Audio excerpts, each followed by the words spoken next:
she goes and she's presenting to the board. Our numbers have beat expectations. We're crushing it. There's so much opportunity. And she leaves that room thinking, oh man, that went so well. They were thrilled. They can't wait to have me back. But she was walking through the hallways after the meeting with her leader, and her leader kindly pointed out that she said a lot, that her speech patterns weren't as fluid as you would expect of someone presenting to a CEO and a board of directors, and offered her coaching. Hey, why don't we get you some coaching on your communication style? And Kim goes, oh, no, I'm good. I don't need that. That's no problem. Her leader looks at her and says, okay, Kim, I see that I'm going to have to be very direct with you. When you say, you sound stupid. And I remember reading that line and be like, whoa, that is a little uncomfortable. Yeah. And then she proceeds, and I know that you're not. You're an incredibly smart and gifted individual, and I don't want people to perceive you as stupid just because you say a lot when you present. Okay, so we're helping leaders build a healthy, growing, profitable business that isn't dependent on the owner to make a positive impact. And certainly, if you want to build a growing business, one thing that you should probably focus on doing is grow yourself, right? As a leader, you need to be a person that's growing. And there are a multitude of ways that we can grow. But one aspect of growth that we know to be true is just exposure to new ideas, new concepts, new frameworks and mental models for thinking about the way that you work and lead and own a business. And obviously that happens through reading. And reading just, I think, increases our thoughtfulness. It gives us new perspective, and it grows our wisdom and causes us to ask better questions. And if we ask better questions, we get better results. So Matt, you're an avid reader. You've been an avid reader for a long time. Did you always like reading? Always, since fifth grade. Okay. The only year I was homeschooled, when my mom was like, hey, here you go. Here's some books. This is your homeschool teacher. And so ever since then, I've been reading like crazy. Okay, very good. And so what we asked you to do is, as a CEO yourself, but also as someone that coaches CEOs and leaders, you kind of said, I'm just going to write down what are 5 books and what are the 5 kind of critical, high value insights that I got from each of these books. And we just thought it'd be good to, let's unpack these insights from each of the books, and then let's talk about how they apply to business owners and business leaders. So I'm going to defer to you. Where do you want to start? Yeah, I think if you've been a listener to the pod for a while, you've heard me reference this before. It's Annie Duke's book, Thinking in Bets. Okay, and what is Annie Duke's background? She's a professional poker player. Okay, Kyle, have you read this book? No. No? Okay, and were you reading this book for the purposes of poker, or were you reading it just through the lens of leadership? I am a terrible poker player, so I probably should have. But no, she has taken her skills in that arena and applied it specifically for the purposes of business decision-making and evaluation. Okay, so what's the key insight that would be good for us to discuss? We should not evaluate decisions based on the outcomes we got from those decisions. So the poker analogy being the worst hand in poker is a 2-7 offsuit. So if you're playing Texas Hold'em and you have a 2 and a 7 and they're not the same suit, that's the worst hand in poker. It's the lowest likelihood of you winning the hand as the hand progresses. And so we talk, she uses the example like, well, if I go all in, put all my chips in the middle on a 2-7 hand, and then I win, was that a good decision? And the answer obviously is no. You had the lowest likelihood of winning, but you won. And so often we are biased towards, I gotta win. I got the outcome that I was hoping for, and therefore it was a good decision. And we as leaders have to be very careful to evaluate our decisions based on the decision-making process, not based on the result we got. Okay, so what you're saying is we have a tendency to just evaluate the quality of our decisions based on the quality of the result, but it would be better for us to evaluate the process. Yeah. And I'd love to know, do y'all have thoughts on like, where does this practically show up for the owner of a small growing business? Well, oftentimes in our coaching calls, people are talking about, well, I did this thing and I got this outcome, and so I'm going to do it again. And they don't pause. They don't stop to say, what were the ingredients that got you that outcome? Or hey, I got this outcome. I tried it again, it didn't work. So I'm going to try it again and again and again, doubling down, which we've talked about in another episode, doubling down on something that wasn't a good decision. Yeah, that's interesting. I'd be interested to know y'all's thoughts on this. I actually could see it working in the reverse too, in that, I mean, y'all had a front row seat to all this. Like the area in our business that we probably got bruised, battered, and stubbed our toe the most was trying to delegate and hire for sales responsibility in the organization. And there were just some things that, man, there were things that we could have done better in a hiring process or interview process. There were also some times where like we brought someone on board and maybe there was even parts of it that were right and good. It was just there were circumstantial things that we never could have controlled that got in the way of us being able to fully execute and see the fruit come from that thing. And I actually think there was a period of time where we got bruised and battered and we experienced the pain associated with those results. And we evaluated the results more than the process. And because we said, man, we got all those bad results, we have a pattern of bad results, this just must be something we can't do. We drew that conclusion based on those results. What you're saying is maybe don't just look at the results, maybe look at the process and try to work backwards from what caused those results. And now we're at a spot where it's like praise God, I think we're on the right track now. And we've taken a step because we followed a different process and we didn't just say, oh, that's not possible, because we always get that result. Yeah. I think for me, this was really helpful in a relational context.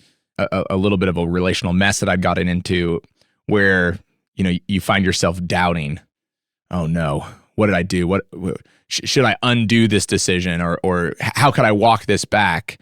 And this was also helpful for me of saying, hey, I didn't get the result I was looking for, but that was a wise decision. A wise leader in my shoes would have made that decision as well. And the circumstance now is not where I want to be, but I don't want to forget. I don't want to then course correct maybe into people pleasing, because if I people pleased, in that situation, I might not be in this result. And so, it's both. Don't evaluate a bad decision because you got a good result, but also don't continue not making good decisions even though you got a bad result. Yeah, I look at it in coaching all the time. When we start working with customers, everyone knows you should have meetings. Everyone knows there should be some sort of role clarity or job description or accountability. But when we've done it bad and gotten bad results, at times there can be hesitancy around, well, I've already tried that and it didn't work. Or, hey, we've done meetings before and haven't gotten results, so we're not going to do meetings anymore. And it's like, well, what is the outcome? But then also, what is the process? And when we write role clarity for someone's role and initiate rhythms of accountability through one-on-ones, it's like focus more on the process at first over the results. And I think we coach this a lot of like, this is going to feel clunky. This is going to feel awkward. This is actually probably not going to be super, super effective at first, but when you put in the reps and when you do the process well, the results will come. And so I see that principle in coaching all the time of, really, it's like, don't throw the baby out with the bathwater. Like, let's actually evaluate what's going on here and make sure we're getting to those results.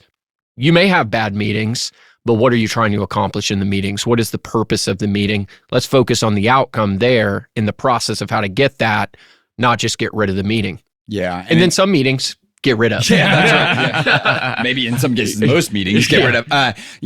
It kind of adds a new lens to the idea of like trust the process in some ways, because I'm certainly not a Warren Buffett, Charlie Munger expert, but it's kind of like, it's pretty clear. They have an investing philosophy. They have guiding principles. They have process for choosing, investing, and where they allocate their resources, right?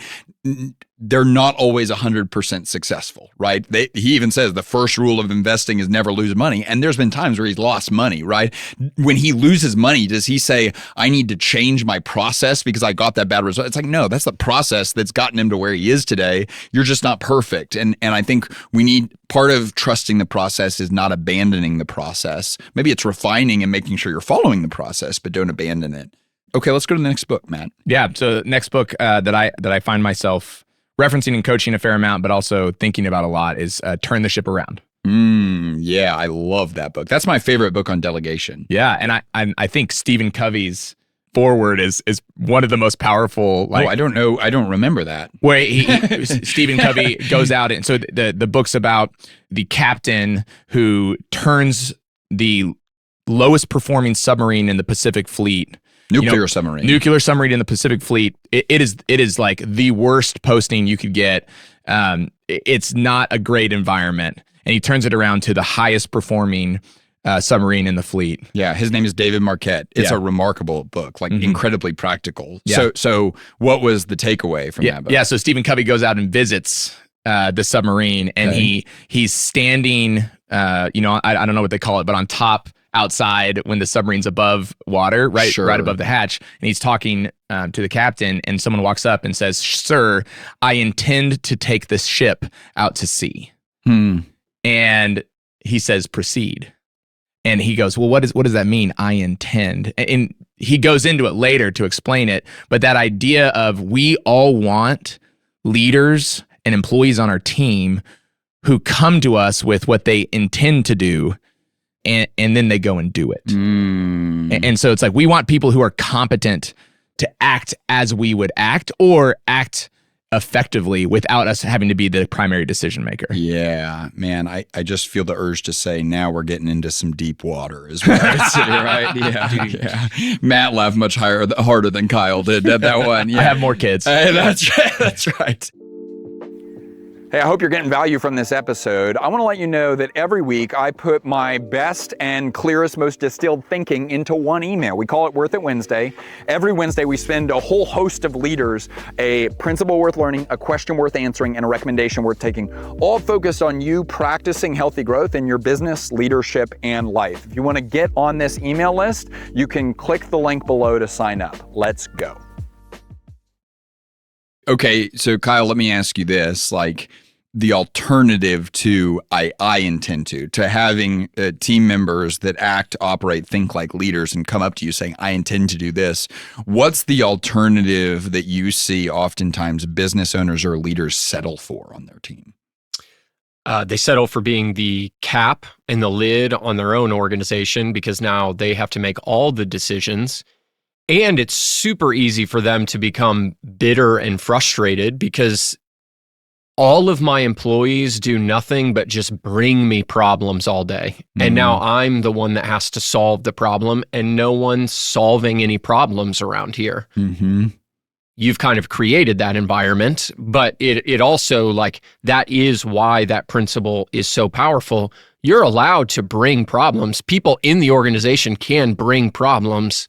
You've done this really good with me on, like, at times I just want to say I'm stuck here or I don't know what to do here. And then it's like, well, what are you going to do? And so it's like, bring a problem and a solution.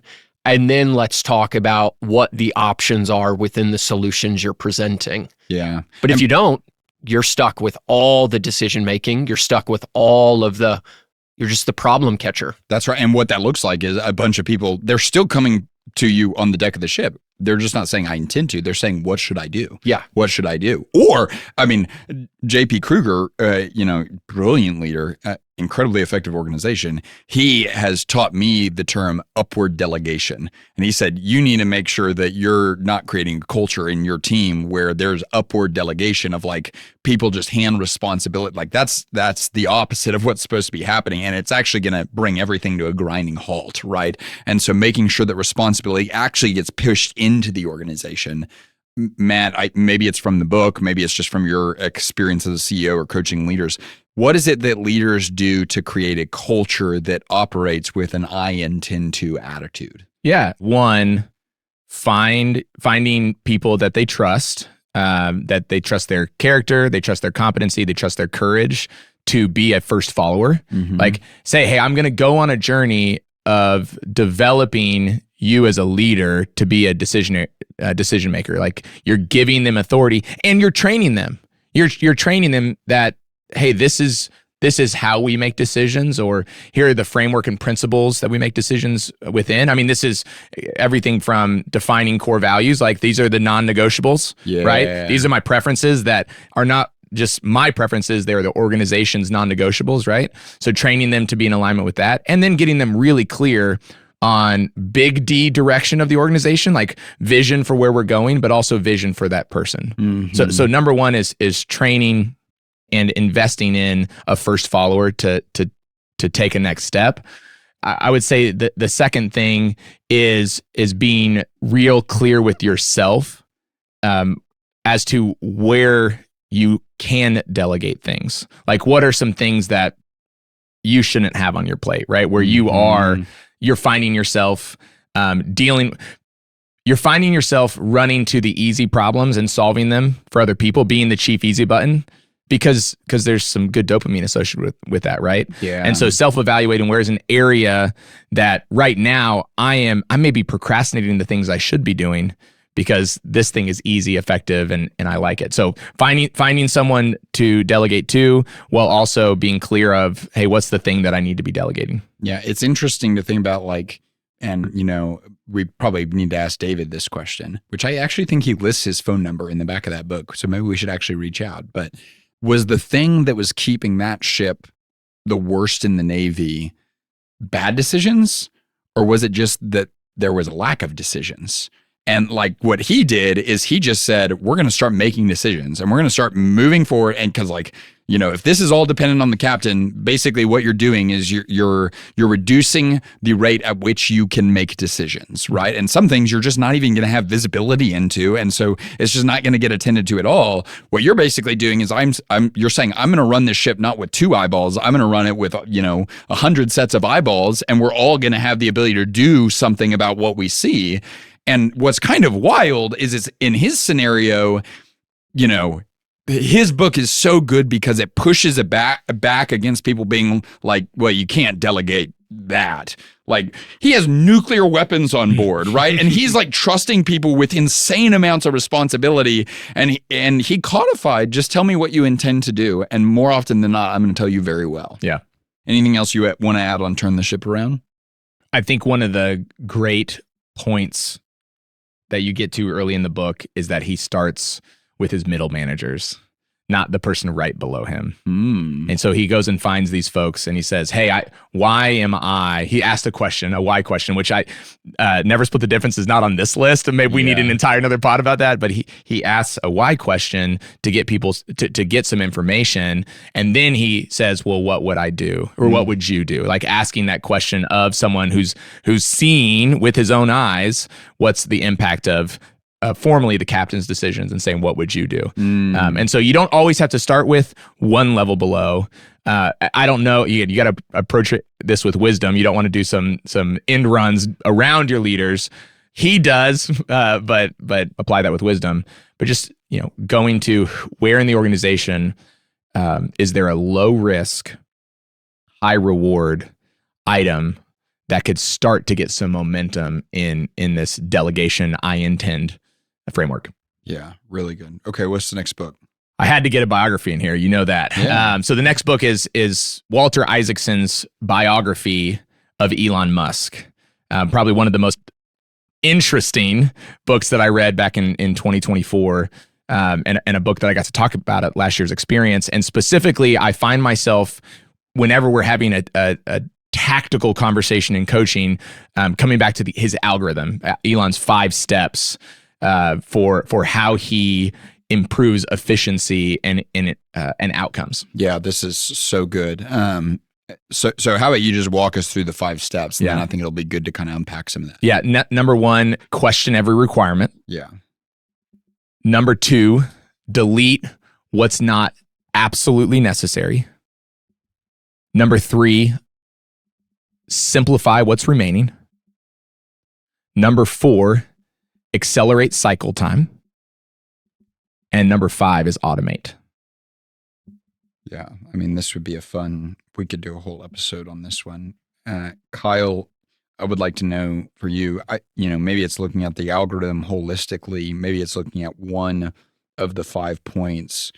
Which one to you feels like it's maybe could make the greatest impact if small business owners actually embraced it?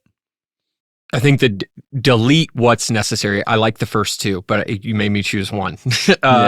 Delete what's not necessary. And the reason why, and especially maybe in the context of coaching, is there are a lot of things that we are going to actually implement and actually put structure and systems in place, which could mean addition. And now I'm even busier and more stressed than when I began. And I think when you look at delete what's not necessary, you have to really put and look at what are the things that are not producing the results that I want, what feels like waste, what feels like activity without results, and like, let's first actually get rid of that before then we start to add on. Yeah. I think it's important to call out, especially as it relates to that, is, correct me if I'm wrong, the aim of this algorithm is a efficiency, right? Which is using the least amount of resources to produce the best possible outcome, right? And it's probably reasonable to assume the outcome that we're talking about here is profitability, yes? Or we getting could to colonizing Mars, maybe? For him, yeah, I would say it's profitability. Yeah, that's a fair assessment. Yeah, which is interesting because it's like I don't know that everyone on Earth holds efficiency at the same like pinnacle value or at the same level of priority that Elon does. And now that's not me saying we shouldn't learn from this algorithm, but you should understand like where does efficiency fall in your list of priority? Yeah, what are your thoughts there? Yeah, I mean, I think one of my favorite Dave Ramsey quotes is normal freaking sucks, right? Normal freaking sucks. Yeah. And what happens, it's normal for us to accrue wasted processes, unneeded processes. Yeah. Peter Drucker says there's nothing worse than doing something well that shouldn't be done at all. Yeah. So it's not just, I mean, yes, his aim is profitability. His aim is we have to do it at this efficiency level in order to accomplish the mission. And for him in this scenario was about profitability. But man, if we're gonna have an impact on people, then I want to do that in the most resource effective way possible. Yeah. My resources, my employees' resources, the resources of the business, so that others benefit and God is glorified. I think God calls us not to idolize efficiency, but he calls us to do things with excellence.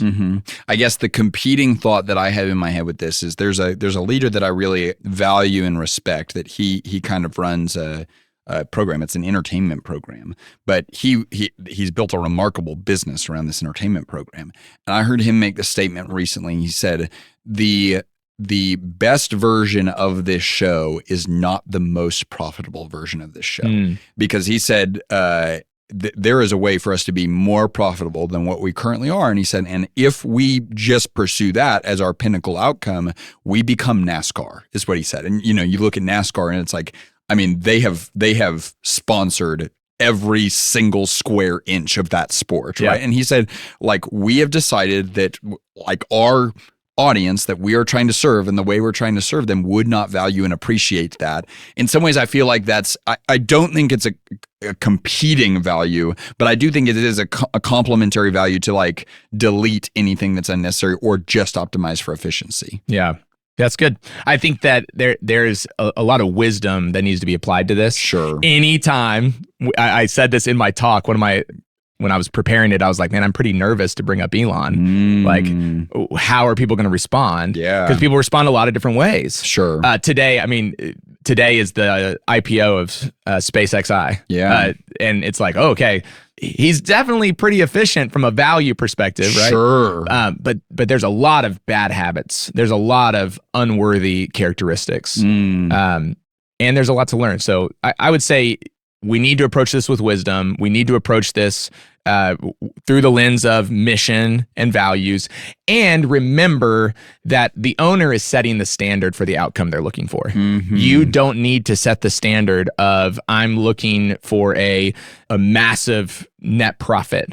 I want to invest. But I would say if you don't have right now an opportunity for generosity because you're just scraping by, like this is a good algorithm to apply of saying like, that's right. I want to grow resources so that I can be generous, maybe generous with my time. I love when my doctor sits with me a little extra during my visit. And that's not the most efficient visit I have, but hopefully your doctors earn the right to do that because they're not worried about or being stretched thin for resources. Yeah.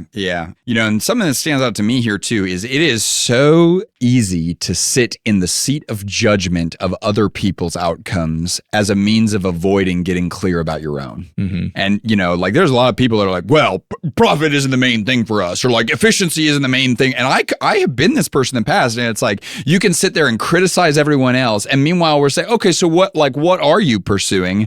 And you're much less clear on that. You're just better at talking about what other people shouldn't be pursuing and how you're more virtuous than they are, which is it's not constructive. It's actually incredibly destructive. Yep. You built this business to make an impact, but now the business needs you everywhere.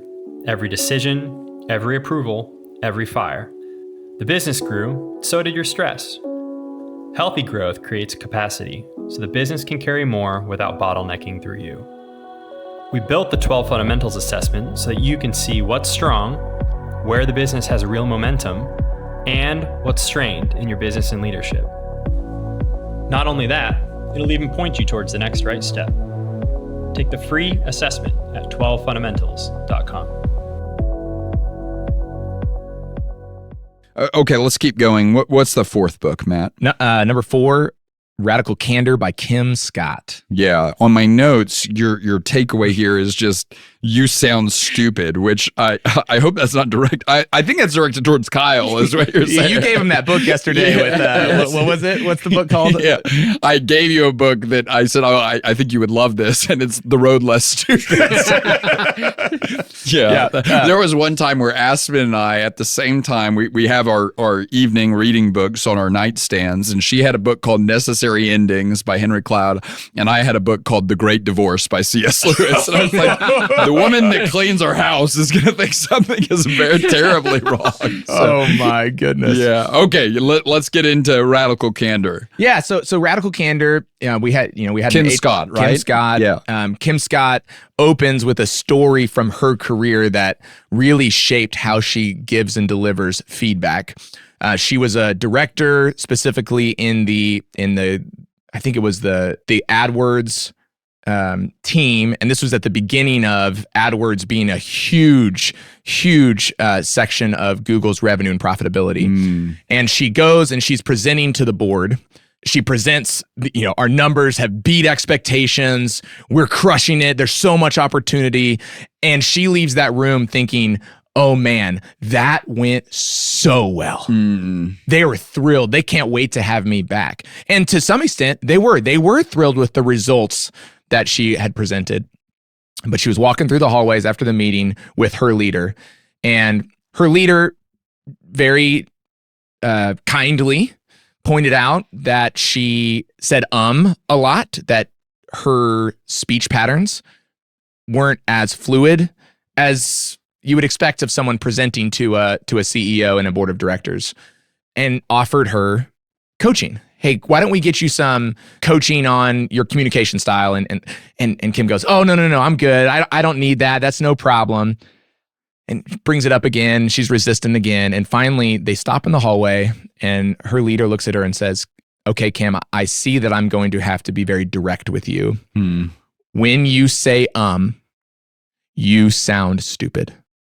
And I remember reading that line and be like, whoa, that is a little uncomfortable. Yeah. And then she proceeds, and I know that you're not. You're an incredibly smart and gifted individual, and I don't want people to perceive you as stupid just because you say a lot when you present. Why don't we talk about you getting some communication coaching? And I think that story is so powerful, because so often when we read that, we'd be like, oh, I would never say something like that. That's unkind. But what do we say? To be unclear is to be unkind. What if this leader had not taken the courage to clearly communicate the urgency of this feedback and clearly communicate the impact of her not taking the feedback? That's so good. And a question that I have for the two of you.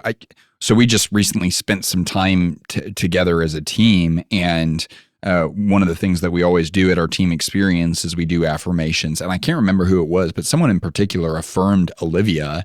and they said, like, you have this unique ability as a manager to like really challenge me, like really like basically say like, you can do better.